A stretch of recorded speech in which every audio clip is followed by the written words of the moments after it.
We've learned a little bit more today about the fatal shooting of a father of four during a home invasion in Vaughan over the weekend, which claimed the life of 46-year-old Abdul Aleem Faruqi, killed Sunday morning at his home near Andrita Drive and Barons Street. Police say at least 3 male suspects forced their way into the home by a back door and shot Faruqi, police say, after he confronted them. The family was home at the time, and 3 of them had their cell phones stolen, police say, by the assailants. Many city officials are calling for changes to the criminal justice system, and it doesn't just end with city officials as well.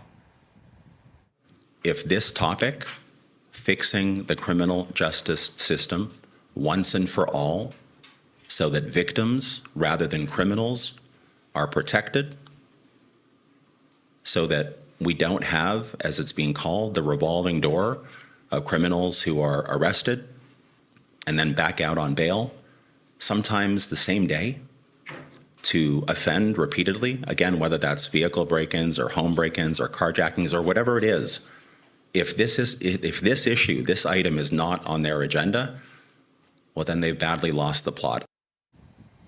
Ontario Cabinet Minister Stephen Lecce tells CP24 the Ford government will continue to push for bail reform, as it describes it, and tougher criminal sentencing.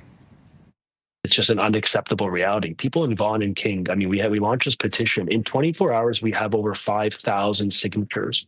I've never seen something like this before in my life. And I've been elected since 2018. People demand action. And so if we could be a conduit to the feds to call for action, we're going to do that. We're going to keep the pressure on, and we're going to be relentless in demanding reform, because I don't want another family to grieve irreparable loss. These are people, we will never get them back. Now, you heard there from a Conservative cabinet member, earlier from a mayor who used to be a Liberal Party leader. There is clearly something broken. The question is how to fix it, and what is criminal justice reform? We're joined now by criminal defense lawyer Joseph Neuberger. Joseph, I do appreciate having these discussions with you seemingly very regularly these days, as the calls for bail reform, one thing, are very much proliferating from all levels of government. We also have discussions from police chiefs saying similar. And then we also heard today from the chief of police in York talking about changing the Youth Criminal Justice Act. There's a lot of things to break down here, and I get that people are upset, but from a legal standpoint, what are we really talking about here when we say bail reform? Let's start there. Okay, so these are all, important questions for people to consider. We've seen a rash of, very tragic events, but certain things we're unclear about. So from a legal point of view, the bail reform question, we've heard this repeated a number of times. There are instances where individuals who are on bail and commit further offenses seem to be released, but there is an overwhelming amount of individuals who are incarcerated waiting jail. So they're on detention, and the number is around 70%. So we have a very high rate of incarceration. I'm not sure what more could be done in that regard, other than maybe, again, specialized bail hearings with specialized Crown attorneys to deal specifically with these high violent offenses so that they secure detentions, and then more guidance to the Justice of the Peace, who is presiding over the hearing, in order to pay careful attention to all the factors. I just want to say one other thing before you ask me another question, Andrew.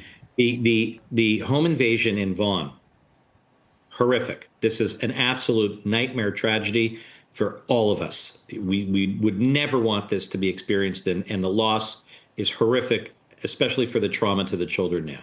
We don't know what the circumstances of the assailants are, whether they were out on bail or not on bail. One area I want to focus on, and I've said this a number of times, is investment in our policing.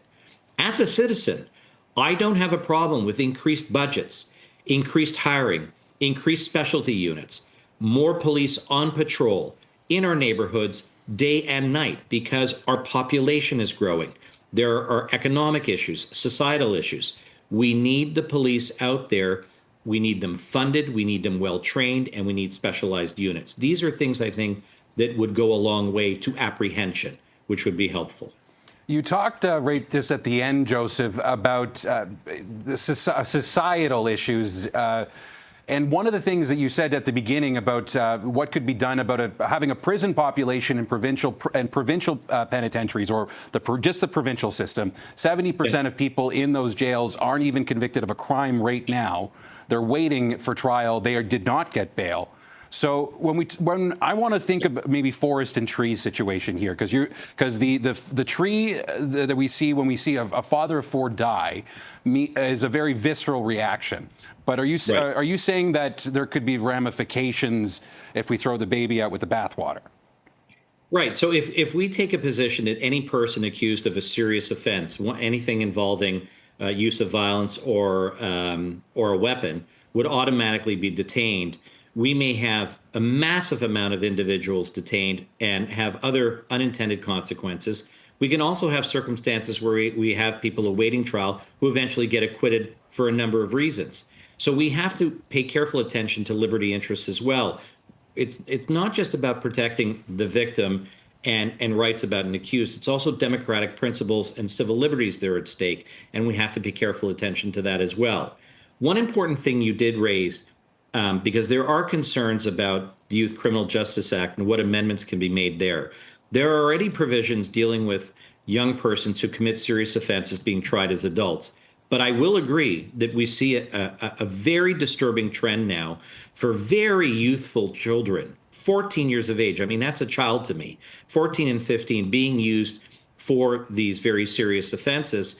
And what can we do with the Youth Criminal Justice Act to try and address this? But we also have to look at the societal factors. We are a growing community. The Greater Toronto Area has millions of people. With the growth in population, you're going to have a growth in crime, and now taking advantage of youth who are, for some reason, being targeted by organized crime. How do we address that from a societal point of view? That can deal with economic issues, educational issues, identifying families at risk. There's a lot of things that need to be looked at, but that trend is very concerning. But we can't solve everything by amendments to criminal legislation. Joseph, we have about 20 seconds, so I don't want to put you on the spot here, but I just want to talk very quickly about the Premier's comments on essentially having a version of the man is the king of his castle law in Canada, the castle law in the United States. What do you think about opening up that possibility?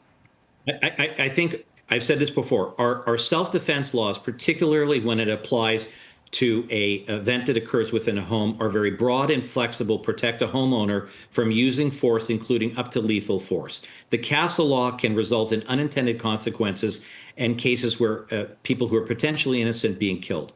You don't want that in Canada. And in the United States, it's not as prevalent as you think it is. Other states like New York use proportionality and reasonableness like we do. Joseph, unfortunately, we have to leave it there, but I definitely can guarantee we're going to talk soon. Joseph Neuberger, appreciate your time in advance. Criminal defense attorney Joseph Neuberger, thank you as always. Take care.